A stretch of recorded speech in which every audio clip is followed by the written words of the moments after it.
Hey, welcome back to another episode of the Lonely Liberal Podcast. I'm your host, Nick Zankin, and I'm so happy to have you on this lovely, lovely Thursday. Happy almost 4th of July weekend. Hopefully you have tomorrow off. If you don't, that sucks, dude. Keep on grinding. I feel horrible for that you have to work, but if you have it off, nice. Nice. I'm lucky enough to have it off, but it is a hot one, so hopefully you can go to the beach or the lake or something where you're not going to get cooked alive because it's freaking hot. At least over here in the Northeast, it's like 100 degrees. So I know every time I whine about heat, I feel like the people who who live in the South are just like, you freaking baby. And I am a baby. So it tracks. But no, I mean, it's the 4th of July this weekend, America's 250th birthday. And it's funny because, I mean, in a vacuum, this is a really cool thing, right? I mean, from many of us, this may be the last kind of milestone anniversary date we'll be alive for. I mean, I'll be in my 80s, I think, if I'm alive in my 80s for the 300th one. But for a lot of us, this is it. And it does feel a little bit bittersweet. I mean, you know, it's hard to be patriotic given the current presidency and stuff like that. But at the same time, you know, I know the U.S. has a lot of flaws. We certainly haven't been giving it our best recently, but you know, you feel good about it. You want to have fun? Have fun. You know, it's fun. The 4th of July is fun. It's fun to look at fireworks and feel patriotic and stuff like that. So it's totally normal to feel kind of a weird, kind of awkward, uncomfortable feeling given the current climate. But all in all, we're all living our lives, right? So yeah, have some fun, relax, enjoy the 250, right? It's fun. We're having fun out here. And unfortunately, today's episode, I mean, it's interesting. I think you're going to really enjoy it, but it is about our unfortunate president and him doing something illegal.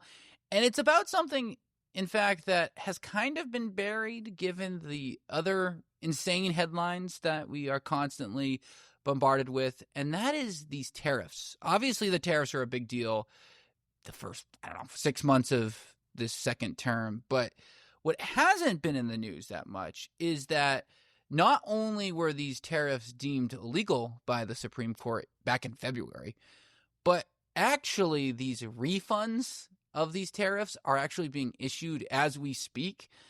And funny enough, none of us are getting a refund. The companies are, but we aren't, even though basically every single study shows that we were the ones who paid the tariff. So today we're going to talk about how you got triple charged for an illegal tax and basically what happens after that.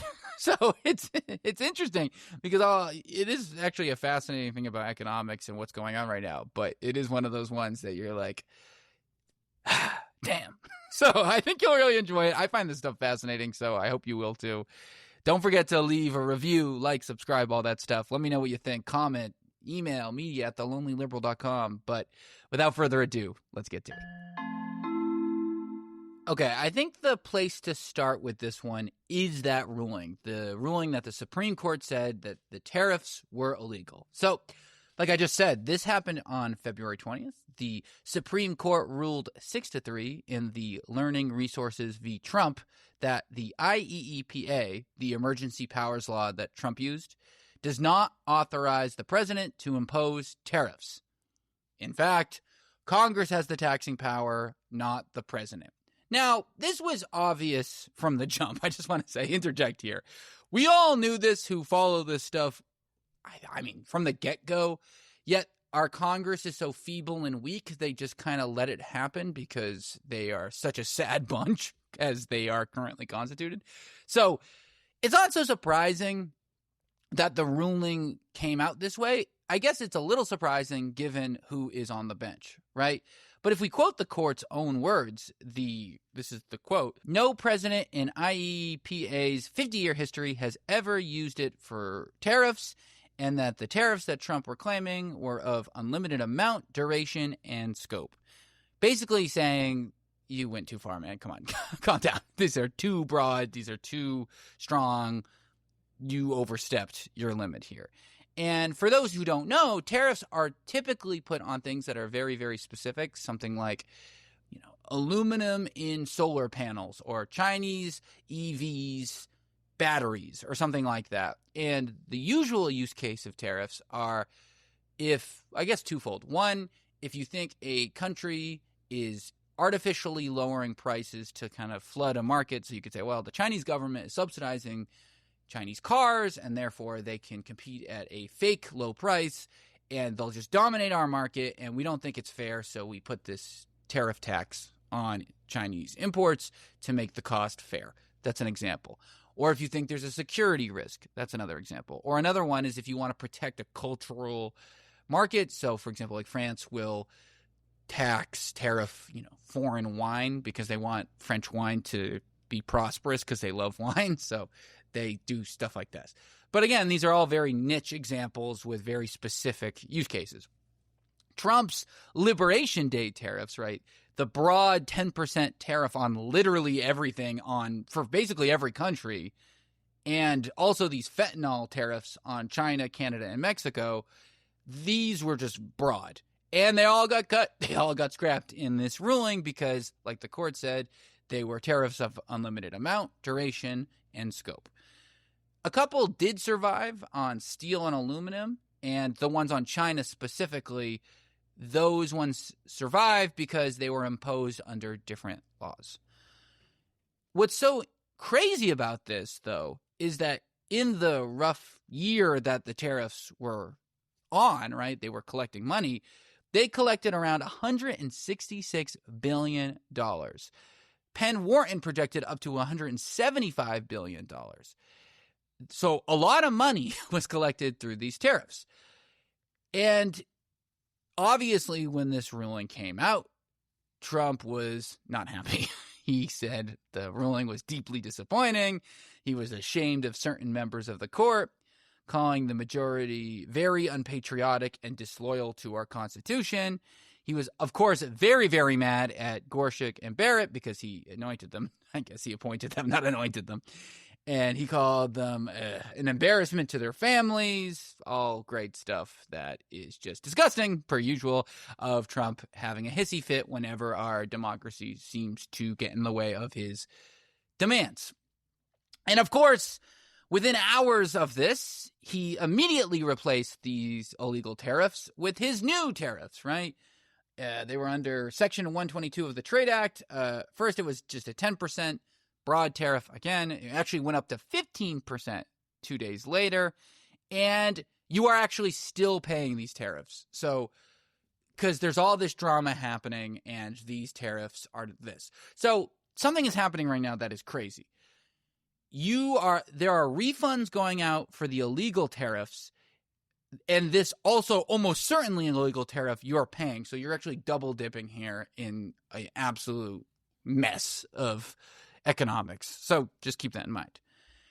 And I do want to keep reiterating that you paid the tariffs, okay?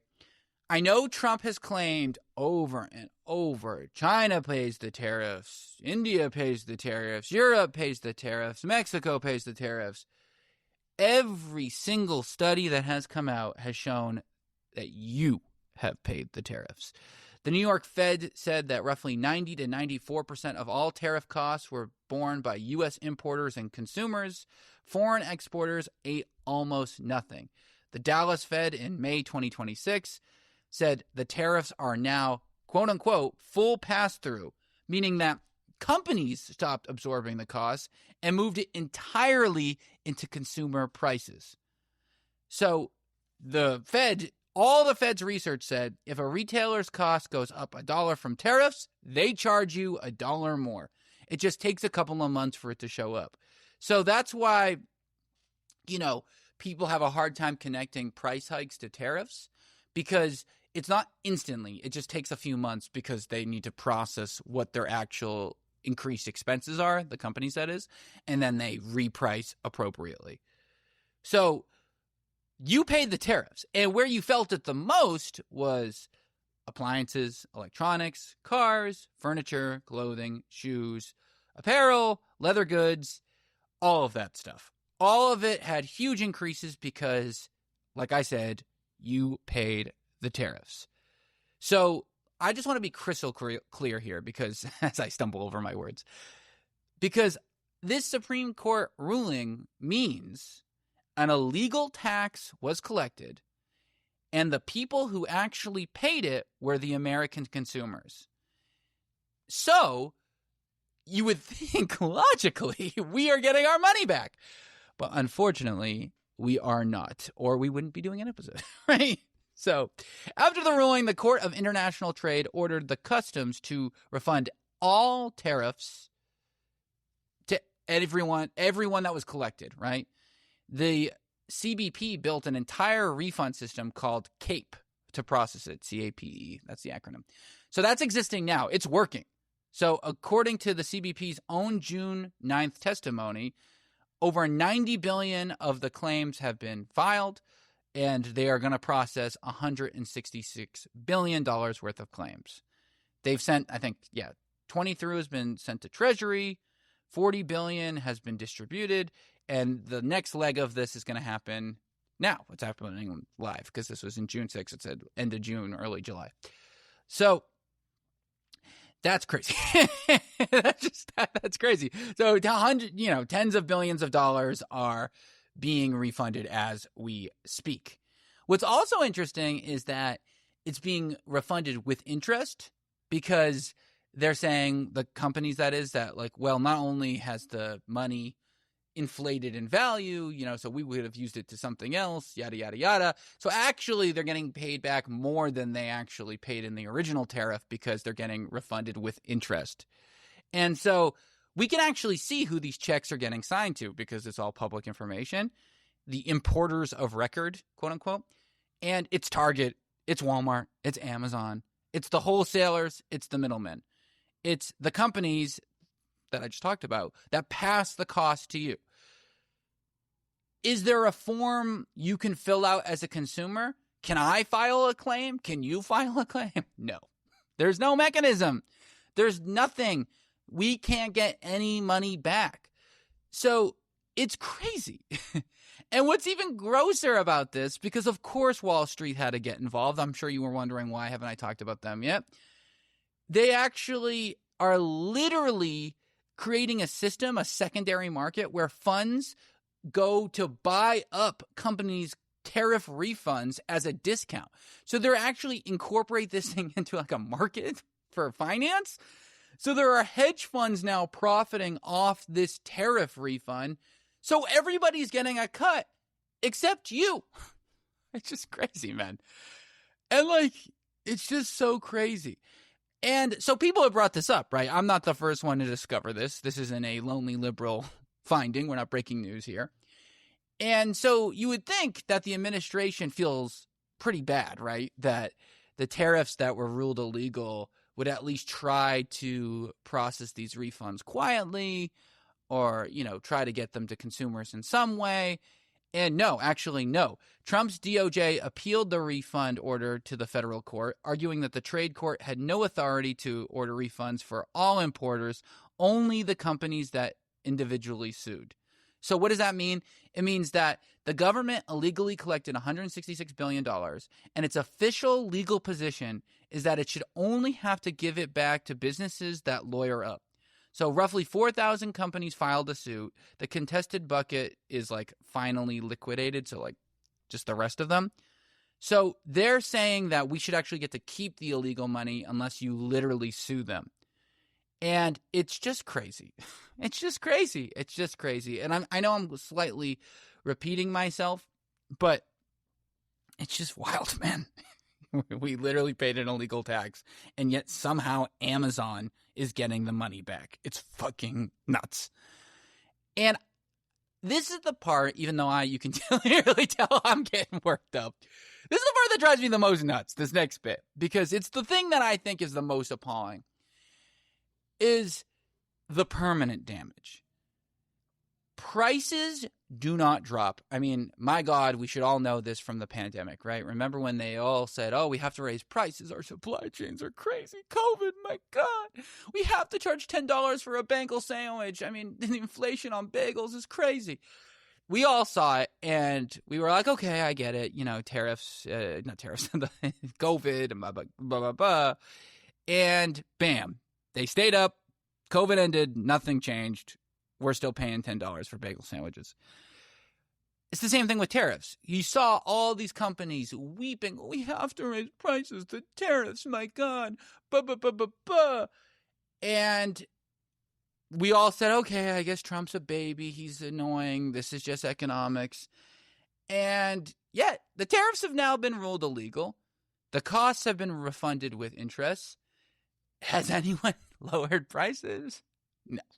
And they never will. So the tariff has become pure margin. The cost has been removed, the refund banked, and the price stayed. It's exactly like the pandemic. It's the exact same mechanism. And so Trump, remember, has immediately reimposed a 15% tariff the next day. So actually, the tariffs are gone framing isn't totally true. You're paying another 15% tariff tax on top of the already inflated tariff cost hike that they did last year. Okay? And it's already happening. In May, they've sued this. It said it's illegal and blah, blah, blah, blah, blah. So like I said earlier in the episode, these 15% tariffs are going to be illegal. So effectively, our costs will have risen 25%. And companies will all be refunded for this. So they will actually, in the long run, have paid no extra cost whatsoever. And all of our costs for things that have been tariffed, which is effectively everything, will have gone up 25%. Not due to inflation, because inflation is just the value of money. This will have inflationary effects. But no, this is just a 25% phantom tax that literally will then never come back to our pockets, and companies will have just gotten richer. So this is crazy. We'll do a follow-up episode when this happens, because I'm sure these tariffs are supposed to expire July 24th, 3 weeks from now. Congress is the only way that can stay. They may vote to extend them because they're lapdogs, but we'll see. So if you take away all the jargon and all the expression, all I want you to do is take away from this is that you got screwed. We got screwed. I got screwed. We were paying higher prices for fake costs. That's it. That's the real lesson of the tariff saga. It was never about China. It was a $166 billion loop that ultimately gave companies more money. It's just crazy. And I can't believe we live in this timeline. God help me. Happy 4th. And that's our show, folks. Thank you so much for listening today. If you like the show, please give it a 5-star review wherever you listen to your podcasts. If you're on YouTube, what's going on? Comment. Let me know what you think. I've been talking a lot. Are you fired up as much as me, or you think I'm full of crap? Let me know. I love to hear. You can also email us at media@thelonelyliberal.com. That is media@thelonelyliberal.com. Till then, like I said, have a fun 4th of July. Have some fun. It's the 250th. Come on. Let's have some fun. Relax. Try not to get cooked alive in the heat. And until then, I'll talk to you later. Bye.